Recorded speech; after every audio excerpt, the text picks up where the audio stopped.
ojú tó ń wò mí ní àkókò yìí pé a kú àkókò yìí. Bóyá ibikíbi tí ẹ bá ti ń gbọ́ mi, bóyá ọ̀sán lẹ wà àbí àárọ̀ àbí alẹ́ àbí òru, mo kí wa. Mo fẹ́ sọ̀rọ̀ lórí fídíò tí ẹ̀ ń wò ní orí ìkànnì yìí.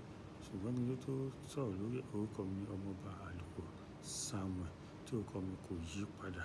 Ní wípé mo wá padà sórí fídíò tí mò ń sọ yìí. Fídíò Alhaji Obesere àti Madam Yinka TNT. Ẹ rí pé wọ́n so mọ́ra wọn.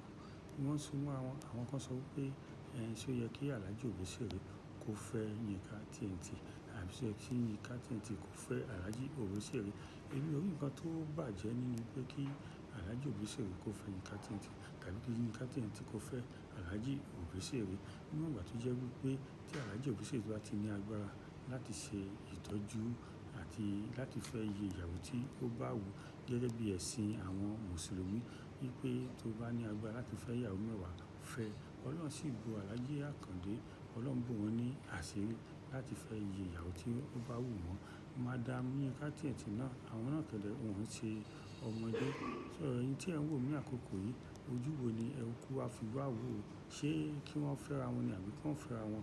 Ẹ rí pé ní inú ọ̀rọ̀ tí mo sọ wípé nípa ìgbéyàwó, ìlànà àti fẹ́ ìyàwó, tó bá ti lè rí ní ìlànà tó tọ́ àti tó yẹ, èmi ò pé nǹkan tí ó burú wà níbẹ̀. Ṣùgbọ́n ojú tó ń wò mí lákòókò, tí ẹ bá pé nǹkan tó burú wà níbẹ̀, ẹ jẹ́ ká comment sórí comment section.